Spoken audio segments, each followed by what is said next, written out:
जय शिवराय मित्रांनो आपल्या जमिनीचं जुनं रेकॉर्ड अगदी 1880 पासूनचं जुनं रेकॉर्ड मोबाईलवरती पाहू शकतो आणि हेच कसं पाहायचं हे आजच्या व्हिडिओच्या माध्यमातून पाहण्याचा प्रयत्न करणार आहोत।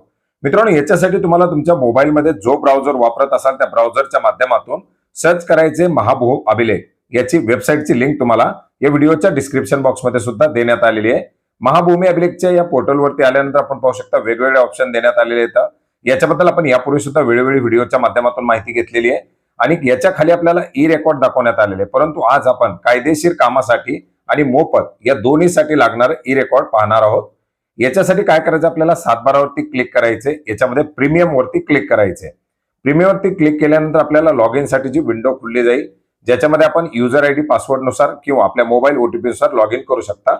सर्वात प्रथम आपल्या या वेबसाईटला डेस्कटॉप साइट वरती सिलेक्ट करून ठेवा।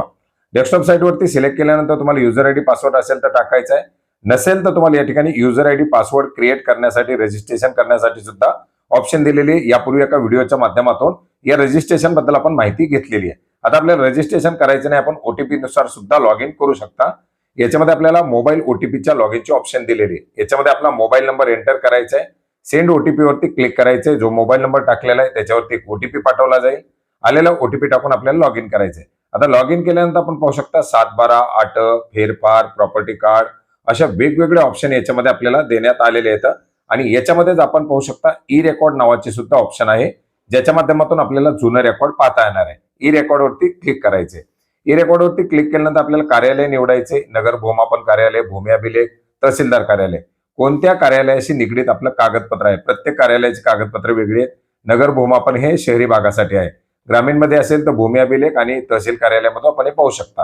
आता आपण कार्यालय निवडले, त्याच्यानंतर जिल्हा निवडण्यासाठी ऑप्शन आहे, याच्यामधून आपला जो जिल्हा असेल तो जिल्हा याच्यामध्ये आपल्याला निवडायचा आहे। जिल्हा निवडल्यानंतर पुढे आपल्याला ऑप्शन आहे तालुका निवडण्यासाठी, आपला तालुका याच्यामधून निवडायचा आहे। तालुका निवडल्यानंतर पुढे ऑप्शन येणार आहे आपल्याला याच्यामध्ये गाव निवडण्यासाठी, त्या तालुक्याच्या अंतर्गत असलेली गाव आपल्याला या ठिकाणी दाखवली जाणार आहेत। आता आपण जिल्हा निवडला, तालुका निवडला, याच्यामधून आपलं जे काही गाव असेल ते गाव निवडलं आणि गाव निवडल्यानंतर पुढे आपल्याला ऑप्शन विचारले जाणार आहे त्या गावाच्या अंतर्गत आपल्याला कोणत्या सर्वे नंबरची माहिती पाहिजे आणि कशा संदर्भातील माहिती पाहिजे। गुन्हाकार पुस्तक असेल, कडई पत्रक असेल, 712 असेल, आकारफोड, जन्म मृत्यू, फेरफार, कजाप, जे काही रेकॉर्ड पाहिजे असेल ते रेकॉर्ड आपल्याला निवडायचे आणि आपला जे काही सर्वे नंबर असेल तो सर्वे नंबर या ठिकाणी टाकायचा आहे। आता आपण जुना 712 पाहण्यासाठी टाकलेला आहे, याच्यामध्ये सर्वे नंबर टाकलेला आहे। याच्या खाली आपण ऑप्शन पाहू शकता, आपल्याला सर्चची ऑप्शन दिलेली आहे, या सर्च वरती क्लिक करायचं आहे। आता सर्च वरती क्लिक केल्यानंतर त्या सर्वे नंबरच्या रिलेटेड जे काही जुने 712 असतील ते जुने 712 आपल्याला या ठिकाणी दाखवले जातील। 12 पेज वरती तब्बल याचं खूप मोठं रेकॉर्ड आपल्याला या ठिकाणी सापडलेलं आहे। तर ज्या पेज वरती आपल्याला ज्या वर्षाचा 712 पाहायचा आहे तो त्या ठिकाणी पाहायचा आहे आणि त्या वर्षाच्या समोर व्ह्यू नावाची जी ऑप्शन दिलेली आहे त्याच्यावरती क्लिक करायचं। आपण पाहू शकता हे नमुना 12 आपल्या समोर खुललेला आहे, त्याचा नमुना 7 आपल्याला पाहायचा असेल तर नमुना 7 सुद्धा आपण त्याच्या समोर क्लिक करून पाहू शकता, ज्याच्यामध्ये नाव, जुनं रेकॉर्ड सर्व आपण या ठिकाणी पाहू शकता। आता हे मोफत आहे। आता हे आपल्याला कायदेशीर कामासाठी डाउनलोड करायचं असेल तर डाउनलोड वरती क्लिक करायचे।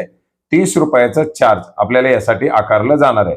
मोफत साठी पाहण्यासाठी कुठलाही चार्ज नाही, कायदेशीर कामासाठी मात्र याला आपल्याला रिचार्ज करावा लागणार आहे। मग रिचार्ज वरती जायचे, पुन्हा आपल्याला पेमेंटचा गेटवे निवडायचा आहे। 15 रुपयापासून 1000 रुपयापर्यंत जी काही असेल ती पेमेंट आपण करू शकता। 100 रुपयाचं, 30 रुपयाचं सुद्धा आपल्याला या ठिकाणी पेमेंट करता येणार आहे। ते पेमेंट आपण ते अकाउंट रिचार्ज केल्यानंतर आपण कायदेशीर कामासाठीचं सुद्धा 712 किंवा ते जुनं रेकॉर्ड डाउनलोड करू शकता आणि फक्त व्ह्यू करायचं असेल, पाहायचं असेल तर ते मोफत मध्ये आपण पाहू शकतो, ते डाउनलोड करू शकतो।